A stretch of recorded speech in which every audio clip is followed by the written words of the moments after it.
Keluarga ini hidup miskin dan tinggal di pinggiran kota dekat dengan stasiun kereta api. Selain itu, mereka juga suka meminta-minta pekerjaan agar bisa bertahan. Hidup mereka yang sangat susah tiba-tiba menjadi begitu berkelas. Mereka berhasil mengelabui keluarga yang sangat kaya raya dan mendapat kepercayaan penuh. Namun hal ini didapatnya dengan cara yang sedikit licik dan tentunya keren sekali. Tanpa basa-basi, kita langsung bahas filmnya. Diawali dari kedatangan teman lama. Sutris sangat heran mengapa temannya itu mampir ke rumahnya. Itu karena sudah lama mereka tidak bertemu setelah lulus SMA. Tarjo ternyata datang membawa bingkisan yang cukup besar buat keluarga itu. Ternyata nenek Tarjo sudah lama ingin memberikan hadiah buat keluarga Sutris. Setelah dibuka, isi dari bingkisan itu adalah sebuah batu berbentuk unik. Nah, saat itu Tarjo menjelaskan bahwa batu tersebut dipercaya akan membawa keberuntungan bagi orang-orang yang memilikinya. Sutris dan Tarjo menyempatkan diri untuk minum berdua sambil bercerita. Saat itu tidak ada hal yang bisa Sutris ceritakan selain kondisi keluarganya yang susah dan tidak memiliki pekerjaan. Momen-momen itu dimanfaatkan oleh si Tarjo, karena sebenarnya ia punya niat tersendiri untuk datang bertemu temannya si Sutris ini. Ia kemudian menawarkan pekerjaan kepada Sutris sembari memperlihatkan sebuah foto kepadanya. Tarjo ingin memberikan kesempatan Sutris untuk menjadi guru les privat bahasa Inggris bagi gadis yang ada di foto itu. Soalnya si Tarjo ini akan segera kembali ke Amerika untuk melanjutkan kuliahnya. Sutris merasa bingung kenapa si Tarjo memberikan dirinya pekerjaan itu. Sementara Tarjo memiliki banyak teman di luar sana. Nah, ternyata Tarjo tidak rela jika gadis itu akan diajar oleh pria-pria brengsek yang dikenalnya. Itulah alasan mengapa ia lebih memilih Sutris karena selain ia percaya kepadanya, si Sutris ini memang pintar bahasa Inggris semenjak SMA. Ya, sebenarnya Tarjo suka kepada si gadis yang menjadi muridnya itu. Rencana mereka berdua akhirnya dikerjakan. Di sini Elena, adik dari si Sutris, sedang memalsukan dokumen. Ia sedang membuat surat keterangan studi di Universitas Oxford agar kakaknya lebih meyakinkan di depan orang kaya yang akan mempekerjakannya. Bagi Elena, memalsukan dokumen ini hanya butuh beberapa menit saja. Keesokan harinya si Sutris sudah berpakaian rapi dan terlihat sangat meyakinkan. Ayahnya memeriksa dokumen itu sekali lagi agar tidak ada kesalahan. Ayah Sutris sangat bangga kepada Elena karena ia telah memalsukan dokumen itu dengan baik. Ia juga mengatakan bahwa si Sutris sudah terlihat seperti seorang mahasiswa sungguhan. Nah, mendengar ayahnya mengatakan hal itu, Sutris kemudian berkata kalau dirinya tidak memalsukan dokumen itu. Tahun depan dia akan benar-benar pergi mendaftar ke Universitas Oxford. Saat ini katanya dirinya hanya mencetak dokumen itu lebih cepat. Sutris kemudian langsung berangkat. Di perjalanan ia pusing mencari-cari lokasi tempatnya akan bekerja. Setelah yakin mendapatkan alamat, ia kemudian menekan bel pada rumah itu. Dari sana ia mendapatkan jawaban dan diperbolehkan untuk masuk. Sutris yang masih terlihat segan mencoba melangkah masuk. Secara perlahan ia melangkah dan menyaksikan indahnya taman yang lumayan luas dan sangat bersih. Seorang asisten rumah tangga menegurnya dan menyuruh Sutris untuk masuk. Sambil memegang dokumen, Sutris ikut di belakang ART itu. Ia terlihat lumayan gugup dan memperluas pandangannya. Hal yang dinantikannya sudah tiba. Sekarang dirinya sedang diinterview oleh Nyonya alias orang yang mempekerjakannya. Sang Nyonya tidak peduli dengan dokumen Sutris. Itu berkat rekomendasi dari Tarjo kepada Sang Nyonya. Di sini Nyonya Elsa mengatakan bahwa dirinya tidak akan segan memberhentikan Sutris jika tidak sesuai dengan standar. Minimal Sutris harus pintar seperti kawannya si Tarjo. Mereka berdua akhirnya mulai naik ke ruangan atas. Nyonya Elsa menantar Sutris bertemu dengan putrinya. Ia ingin menilai langsung bagaimana Sutris mengajar anaknya. Nah, sewaktu belajar, Nona Kesia muda selalu kembali pada soal nomor 24. Mungkin karena itu sulit baginya. Di sini Sutris akan segera beraksi. Ia berakting layaknya seorang profesional. Nyonya Elsa dibuatnya kaget dengan tindakan Sutris. Saat itu denyut putrinya dipegang dan diperiksa. Kata Sutris, jika ini ujian sungguhan, Kesha akan kalah sejak awal dimulainya dan berantakan hingga akhir. Itu karena detak jantungnya tidak bisa berbohong. Waktu itu terjadi, Kesha sebenarnya hanya gugup diajari oleh Sutris yang lumayan tampan. Setelah akhir pembelajaran, Sutris pun langsung mendapatkan upah 1 bulan full dari Nyonya Elsa. Dan itu berarti sekarang Sutris resmi menjadi guru les privat bahasa Inggris untuk Kesha. Di ruang tengah, terlihat si bungsu melontarkan anak panahnya di antara Sutris dan Nyonya Elsa. Kemudian sang Nyonya menceritakan bahwa anak bungsunya itu sangat susah diatur. Itu karena dirinya sangat tergila-gila dengan suku Indian. Bahkan panah itu langsung dibelinya dari Amerika hanya untuk dijadikan mainan.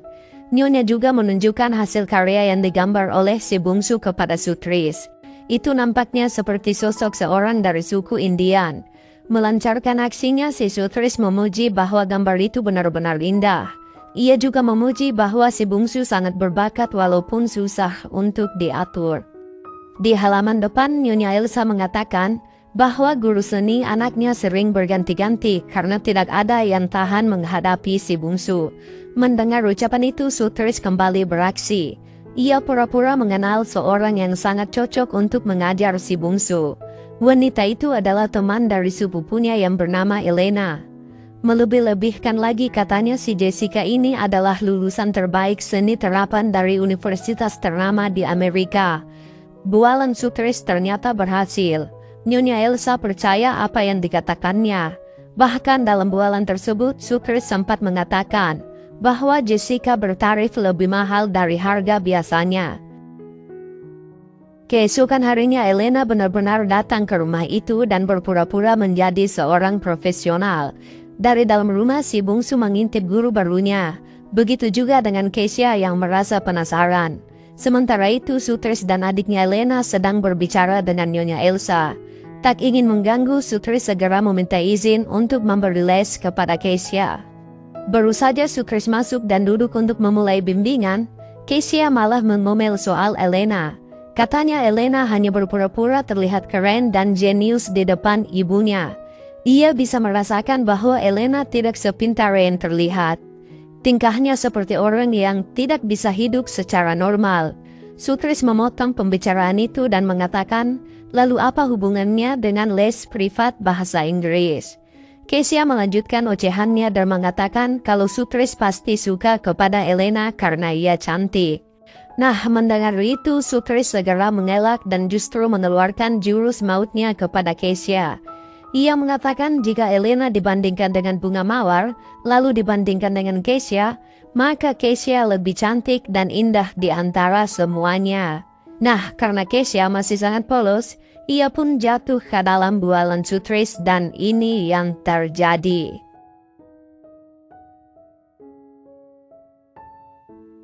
Beralih ke Nyonya Elsa dan Elena.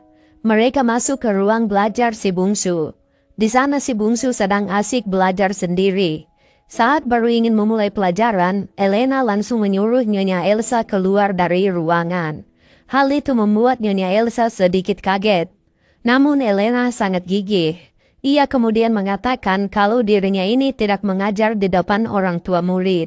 Nah, hal itu membuat Nyonya Elsa tidak ada pilihan. Ia mempercayakan anaknya dibimbing oleh Helena. Nyonya Elsa menunggu hingga malam hari di dekat dapurnya. Dirinya begitu terlihat sangat cemas. Mempunyai ide, ia kemudian menyuruh ART-nya membuatkan minuman 2 gelas. 1 untuk dirinya dan 1 untuk Elena. Mereka akhirnya pergi ke ruangan belajar si bungsu dan berharap bisa melihat kondisi di sana. Namun saat baru sampai di atas, mereka melihat Elena dan si bungsu sudah berada di luar ruang belajar. Si bungsu juga sudah kelihatan sangat sopan kepada Elena. Menyempatkan waktu untuk mengobrol, kali ini Elena bertanya kepada Nyonya Elsa, apa yang telah terjadi kepada si bungsu sewaktu dirinya masih duduk di kelas 1. Nah, pertanyaan itu membuatnya kaget. Ia menyuruh Elena untuk melupakannya. Nah, di sini Elena mengambil kesempatan. Ia membuat-buat cerita seolah-olah si bungsu mengalami semacam gangguan mental. Hal itu bisa dilihat dari gambar yang dibuat olehnya. Menjadi lebih terkejut, Nyonya Elsa menyadari bahwa gambar itu sama seperti yang dibuat si bungsu yang ada pada dinding. Hal itu akhirnya mendukung teori yang dijelaskan oleh Elena.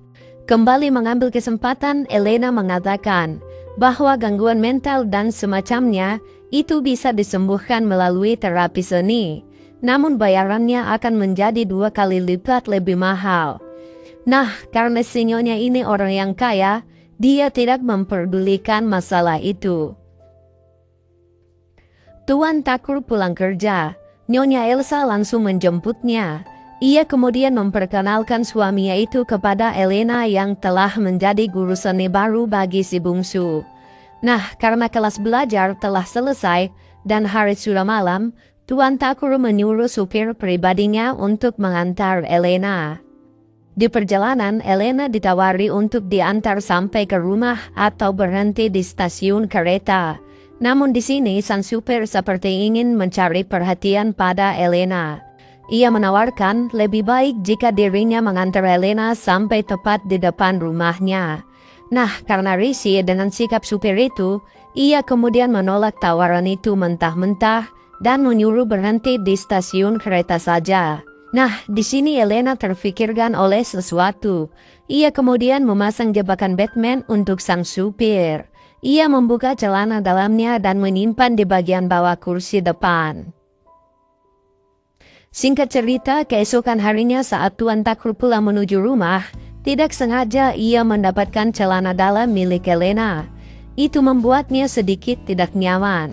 Sesampainya di rumah, ia kemudian langsung memberikan bingkisan itu kepada istrinya dan mengatakan kalau supir pribadinya itu adalah pribadi yang brengsek. Orang itu harus segera dipecat. Nyonya Elsa sangat tidak percaya atas apa yang terjadi. Apalagi dirinya sangat takut kepada Tuan Thakur jika sampai membuatnya marah. Tuan Thakur menegur istrinya dan mengatakan, apakah gaji para pekerja kurang sampai tidak bisa menyewa hotel untuk melakukan hal-hal kotor seperti itu?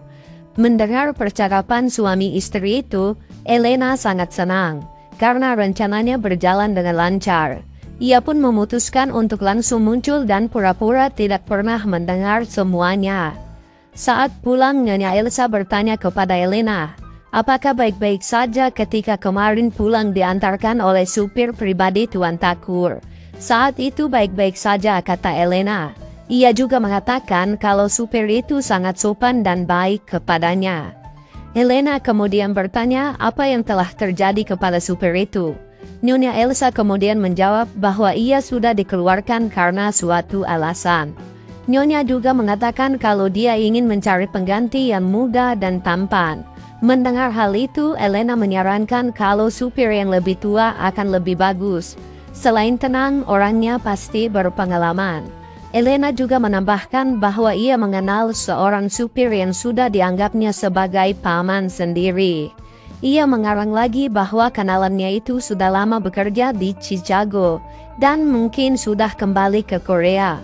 Nyonya Elsa yang mendengar itu langsung ingin segera dipertemukan dengan supir kenalan Elena. Ia lebih suka dengan pekerja yang direkomendasikan oleh kenalannya ketimbang mempekerjakan orang asing yang belum pernah ditemuinya sebelumnya. Keesokan harinya, Arjuna Ayasutris pergi ke showroom mobil untuk mengetahui fitur mobil BMW. Ia bisa menyetir namun belum familiar dengan mobil mewah. Ia dan Sutris mempelajarinya hanya lewat dari YouTube. Setelah itu ia langsung datang ke kantor Tuan Thakur. Terlihat di sana Tuan Thakur sedikit sibuk dengan pekerjaannya. Arjuna tidak lupa juga menyapanya. Saat berkendara bersama, terlihat Tuan Thakur sedang menikmati kopinya. Ketika mendapat tikungan, Arjuna langsung berbelok dengan sangat baik. Tuan Thakur memuji hal itu karena kopi di tangannya tidak bergoyang sama sekali. Nah, di sini Arjuna segera membual. Katanya ia telah lama menjadi supir pribadi, sudah 30 tahun dia bergelut di bidang itu. Dan cara belok seperti itu hanya masalah fundamental dasar baginya. Sekarang adalah giliran ART rumah tangga yang menjadi target dari keluarga itu. Saat makan buah bersama Sutris, Kesya sempat berkomentar bahwa dirinya sangat suka dengan buah persik, namun ia tidak bisa memakannya sama sekali. Itu karena si ART-nya sangat alergi akut terhadap buah persik. Rencana mereka sempurna. Elena membeli buah persik dan mengambil serbuknya. Namun di sini Sutris yang bertugas untuk menyebarkan di sekitar ART itu. Si ART yang mencium serbuk sekarang sudah berada di rumah sakit, karena hidungnya selalu gatal dan membuatnya bersin serta batuk berkepanjangan. Dirinya terlihat sedang mengantri untuk pemeriksaan. Sementara di sana juga terlihat ada Arjuna yang sedang membuntutinya. Ia diam-diam memotret ART itu yang sedang berbicara melalui telepon. Waktu yang tepat telah tiba. Saat Arjuna dan nyonyanya sedang keluar bersama, Arjuna menunjukkan foto itu kepada nyonya sambil mengatakan apakah ia mengenalinya. Ya, jelas si nyonya mengenalinya. Dan nyonya Elsa menduga bahwa foto itu nampak seperti di rumah sakit. Nah, Arjuna di sini mengatakan bahwa dirinya sedang melakukan check-up tahunan saat mengambil gambar dan tidak sengaja mengambil gambar itu untuk dikirim ke istrinya. Ia kaget karena melihat orang yang hampir sama dengan ART di rumah, seperti yang nampak pada foto itu. Saat di mobil dalam perjalanan menuju rumah, Arjuna mengarang cerita dan mengatakan dirinya tidak sengaja mendengar bahwa ART itu sedang mengidap penyakit TBC yang sangat parah. Ia menakut-nakuti Nyonya Elsa bahwa si bungsu juga sering bermain dengannya dan sering menyiapkan makanan bagi semua orang. Mendengar itu Nyonya Elsa sangat khawatir. Elena mendapat pesan dari ayahnya kalau 3 menit lagi mereka sudah berada di rumah. Elena kemudian mengambil buah persik yang sebelumnya dan kembali menjalankan aksinya. Ia menyebarkan serbuk itu di sekitar ART saat berpura-pura mengambil minuman. Nyonya Elsa dan Arjuna kini telah sampai. Saat naik melalui tangga, dirinya sangat terkejut dengan keadaan ART-nya. Bersin batuk yang sangat keras terdengar dan terlihat dengan jelas. ART itu membuang tisu ke tong sampah dan lari ke ruang belakang. Arjuna berusaha mengambil tisu itu dan menaruh saus tomat di atasnya. Nyonya Elsa sangat kaget ketika melihat tisu tersebut. Rencana ini benar-benar sangat matang. Bahkan mereka sampai latihan untuk melakukannya agar tidak terjadi kesalahan. Keesokan harinya ART itu benar-benar diberhentikan oleh Nyonya Elsa dan hari itu merupakan hari terakhir baginya bekerja. Malam itu juga dirinya keluar dari rumah. Tuan Thakur sedang berada dalam perjalanan pulang bersama Arjuna. Ia bercerita bahwa istrinya telah memberhentikan ART-nya dan sekarang rumah akan sangat amat berantakan seperti kapal pecah. Arjuna yang sudah mempersiapkan segala sesuatunya, segera memberikan kartu nama sebuah perusahaan bodong kepada Tuan Thakur. Ia merekomendasikan itu dan mengatakan kalau pekerja di sana adalah orang-orang yang sangat berpengalaman seperti dirinya. Rencana keluarga itu akhirnya berhasil. Berkat kegigihan dan kerja keras yang kotor, sang ibu Bianca berhasil menjadi ART di rumah Tuan Thakur. Ia melakukan tugas selayaknya ART pada umumnya. Saat Tuan Thakur bersama Arjuna sampai di rumah, ia disambut oleh si bungsu. Waktu itu sang anak mengendus Arjuna dan juga Bianca. Si bungsu mengatakan kepada orang tuanya kalau bau mereka sama semua, termasuk bau Elena guru seninya. Saat di rumah keluarga ini terlihat sedang makan bersama. Mereka membahas tentang bau mereka. Bianca mengatakan tidak mungkin dirinya akan mencuci pakaian dalam 4 sesi yang berbeda untuk setiap orang. Di sini Elena mengatakan bukan itu masalahnya. Bau mereka sama itu disebabkan mereka tinggal di ruangan yang pengap dan semi bawah tanah. Bertepatan akhir pekan, Tuan Thakur dan si bungsu terlihat sedang bermain walkie-talkie. Nah, hari ini adalah hari ulang tahun si bungsu. Mereka berencana untuk bertamasya dan pergi berkemah. Di sini Kesya terlihat tidak bersemangat. Dirinya ingin tinggal dan mendapat pelajaran dari Sutris. Nah, karena ibunya bersikeras, mereka semua akhirnya pergi merayakan ulang tahun si bungsu. Sekarang keluarga Arjuna bebas memakai rumah ini. Sutris terlihat santai di taman, sementara Elena bebas sesuka hati mandi berbusa. Sutris juga bebas menggunakan kamar Kesya ketika ia bosan di taman. Keluarga ini juga menghabiskan waktu saat sore hari di taman. Tidak berhenti di situ, mereka berempat ternyata sedang menyiapkan pesta minuman. Menghabiskan waktu di ruangan itu sambil membayangkan jika ini benar-benar menjadi tuan rumah atas rumah itu. Malam itu mereka benar-benar bahagia dan mabuk. Sutris juga mengumumkan bahwa dirinya sudah berpacaran dengan Kesya. Ia ingin menikahinya ketika Kesya sudah kuliah. Elena juga sudah sedikit mabuk. Dirinya memakan makanan anjing milik Nyonya Elsa. Pokoknya malam itu mereka berempat bersenang-senang. Bel rumah berbunyi. Semuanya langsung kaget. Bianca segera melihat siapa yang datang. Di layar sudah terlihat ART yang sebelumnya. Ia meminta izin agar diperbolehkan masuk di rumah. Ia mengatakan kalau ada barang yang tertinggal. Walaupun sangat mengganggu, mereka bersepakat untuk membiarkannya masuk. ART itu segera pergi ke dapur. Sementara Bianca menunggunya di ruang tengah. Nah, karena sudah lama, Sutris menyuruh ibunya pergi menyusul. Saat di dapur, Bianca mendapati ART itu sedang mendorong lemari minuman. Sempat terkejut oleh ulahnya, di sini Bianca membantunya menarik lemari itu karena penasaran. Di belakang lemari ternyata ada sebuah pintu.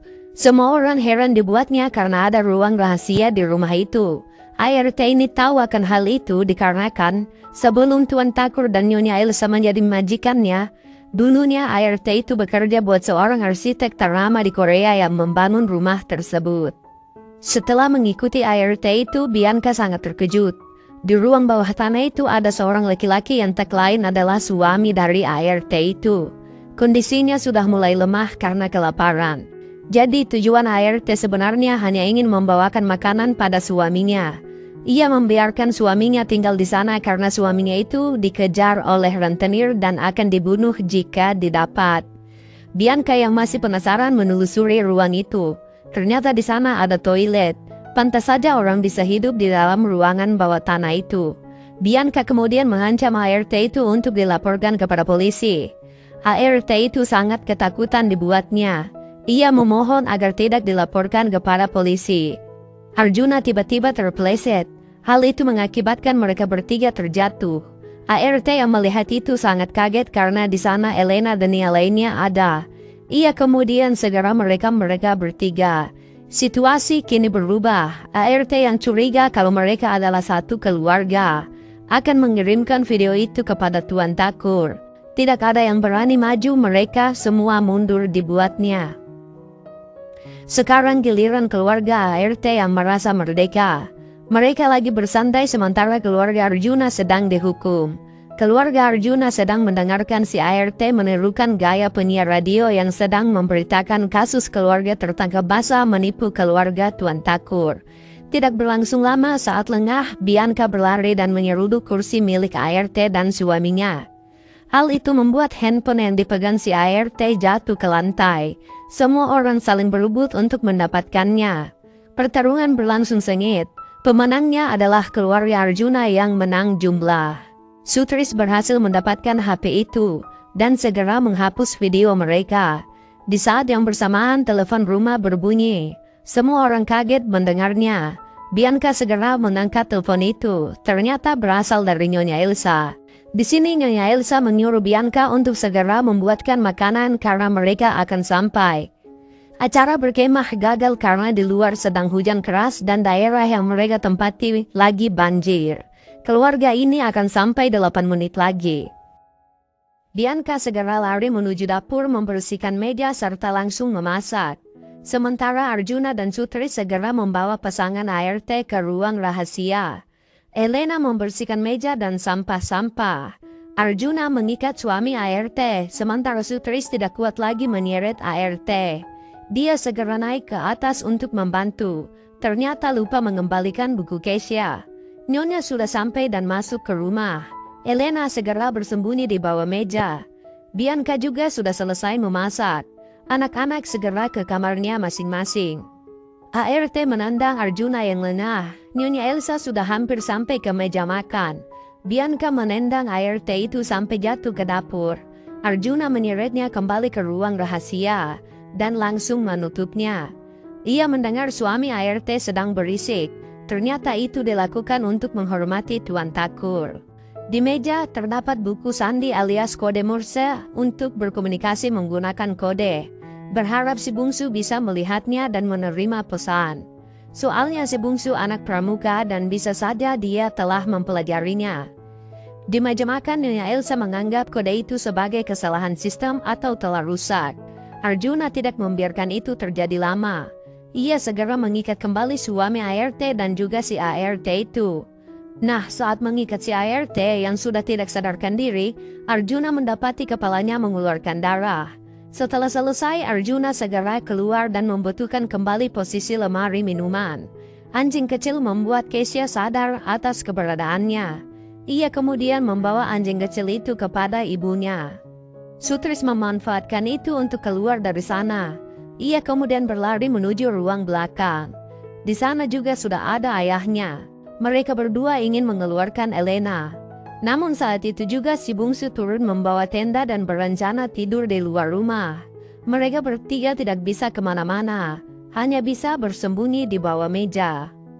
Tuan dan Nyonya Elsa terpaksa keluar dan memastikan si bungsu aman jika bermalam di tenda. Setelah itu mereka masuk kembali ke dalam rumah. Nah, melalui walkie-talkie, Tuan Takur bisa memantau si bungsu dari dalam rumah. Mereka akhirnya memutuskan untuk tidur di sofa untuk memastikan sesuatu tidak akan terjadi bagi si bungsu. Saat itu Tuan Takur mencium bau yang khas. Dia mengatakan kepada istrinya kalau ia mencium bau Arjuna. Di sini Tuan Takur menceritakan bahwa bau Arjuna seperti bau kain yang telah direbus, atau sama halnya mencium bau stasiun kereta bawah tanah. Di bawah meja mereka hanya bisa mendengar hal itu. Lanjut kata Tuan Takur, jika di mobil kau akan merasakan seperti bau lobak basi. Baunya akan sampai ke kursi belakang. Tuan Takur juga bilang kepada istrinya walaupun Arjuna tidak pernah melewati batas kepadanya, tetapi baunya melewati batas. Tuan Takur dan Nyonya Elsa akhirnya tertidur saat sudah tengah malam. Itu adalah kesempatan terbaik untuk mereka bisa kabur keluar dari meja tersebut. Nah, Arjuna orang terakhir yang keluar dari sana. Namun saat itu lampu senter dari luar tiba-tiba menyala. Hal itu membangunkan Tuan Takur dan Nyonya Elsa. Si bungsu melaporkan bahwa dirinya kehujanan. Arjuna tidak bisa bergerak saat itu. Nah, Nyonya Elsa dan Tuan Takur kembali tidur karena si bungsu tidak ingin masuk. Arjuna dan kedua anaknya segera keluar dari rumah melalui garasi depan. Mereka berlarian di jalanan saat cuaca lagi hujan deras di daerah itu. Mereka segera berlari menuju ke rumahnya. Sepanjang malam berlari dan tidak kenal lelah. Sampai di kawasan dekat rumahnya, mereka mendapati air sudah lumayan tinggi. Banjir melanda daerah tempat tinggal Arjuna. Rumah Arjuna tidak lolos dari banjir yang datang malam itu. Seisi rumah sudah dalam keadaan hampir tenggelam. Air terus masuk melalui jendela. Elena hanya berhasil mengamankan rokoknya yang disembunyi di atas plafon rumah. Ia kemudian menyempatkan untuk mengulut sebatang di atas kloset. Sementara itu si Sutris hanya bisa menemukan batu pemberian Tarjo yang mengapung di dekatnya. Di sisi lain ART tersadar dari pingsannya. Dirinya kemudian berusaha menyelamatkan sang suami. Namun karena ia mengalami luka yang dalam, ia akhirnya muntah darah. Di sini ia sudah sekarat dan terbaring di lantai. Ia memberitahu suaminya bahwa Bianca telah menendangnya hingga terjatuh. Malam itu sang suami segera mengirim pesan sandi Morse berharap seseorang bisa melihatnya. Benar saja malam itu upayanya dilihat oleh si bungsu. Dan pintarnya si bungsu segera mengartikan pesan itu. Arjuna dan kedua anaknya mengungsi di gedung olahraga malam itu. Mereka semua kelelahan setelah apa yang mereka alami sepanjang hari. Sutris membawa batu pemberian Tarjo bersamanya. Sementara Elena sudah tidur karena kelelahan. Paginya semua orang mendapat bantuan berupa baju bekas yang masih layak pakai. Pagi itu juga Elena mendapatkan telepon dari Nyonya Elsa. Elena diundang karena Tuan Takur sekeluarga akan membuat acara ulang tahun buat si bungsu. Karena kemarin acara berkemah sudah gagal.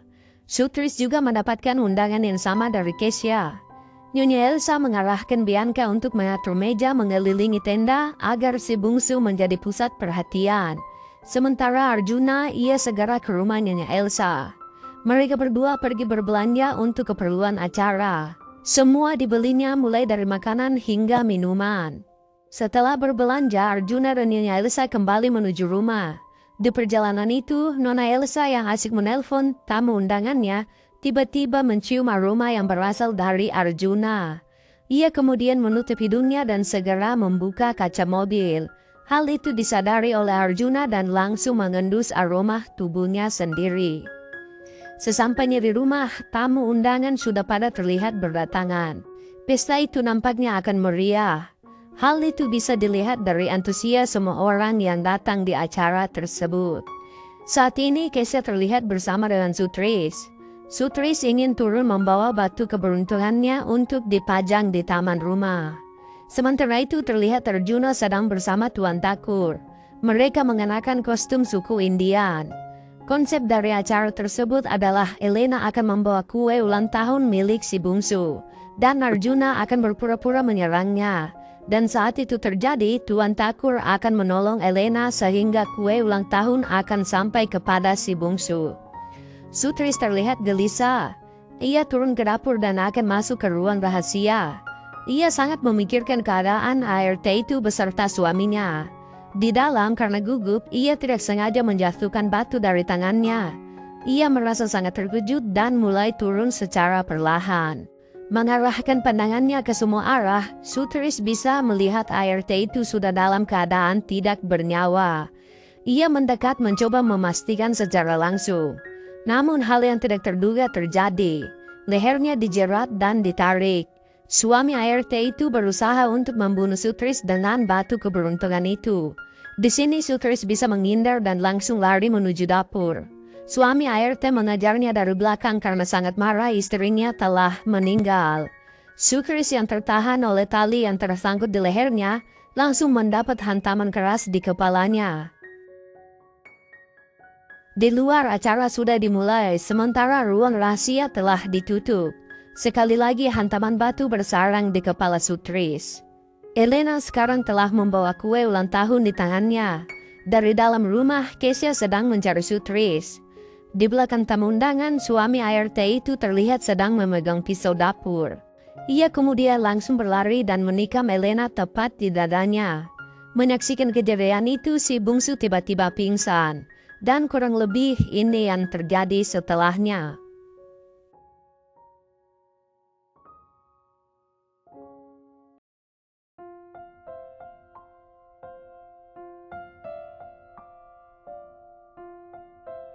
Berusaha membawa si bungsu ke rumah sakit, Tuan Thakur berusaha mengambil kunci mobil yang tertindis oleh suami ART.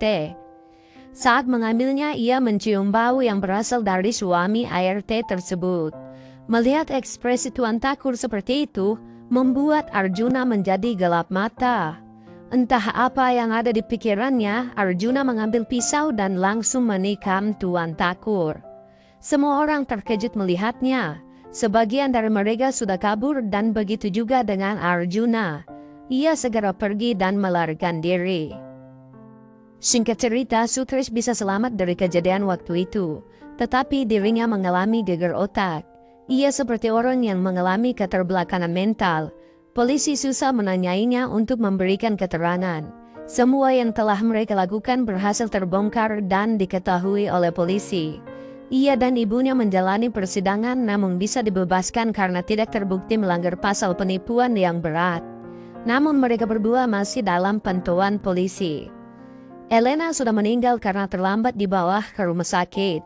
Sewaktu di rumah pemakaman, Sutris masih terlihat belum sehat. Waktu terus berlalu. Sutris kini sudah terlihat membaik dan mulai kembali bekerja. Dalam keadaan yang sudah pulih sepenuhnya, ia kembali membuka YouTube tentang kasus ayahnya. Ia mendapati fakta bahwa polisi belum menemukan ayahnya Arjuna yang telah membunuh Tuan Thakur. Itu karena CCTV di depan rumah telah rusak dan tidak berfungsi. Menyaksikan berita itu, Sutris kini menuju bukit yang ada di bagian samping rumah Tuan Thakur. Ia menyaksikan rumah itu telah dihuni oleh orang lain. Sutris menunggu hingga malam menjelang. Ia melihat lampu samping berkedap-kedip. Beberapa malam ia terus ke sana. setiap malam dan merekam kode itu. Mencoba mengartikannya, Sutris terpaksa belajar tentang sandi Morse. Berhari-hari ia mencoba menerjemahkannya, hingga dirinya bisa menyelesaikan. Dalam pesan itu, ayahnya Arjuna menyampaikan bahwa dirinya baik-baik saja. Ia juga selalu memikirkan mereka bertiga.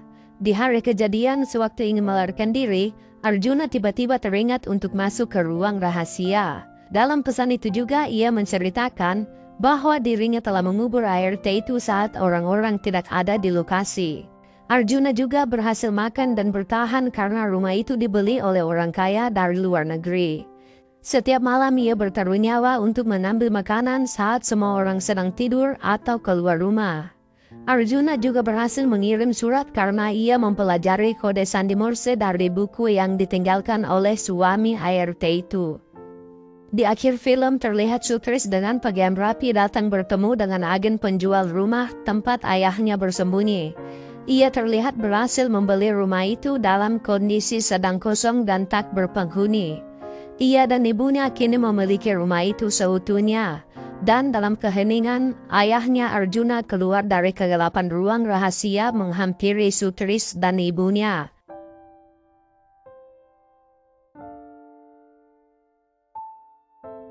Namun sayangnya itu hanyalah sekedar rencana Sutris di masa depan. Dimulai saat dirinya baru saja selesai menerjemahkan pesan ayahnya itu. Film pun berakhir.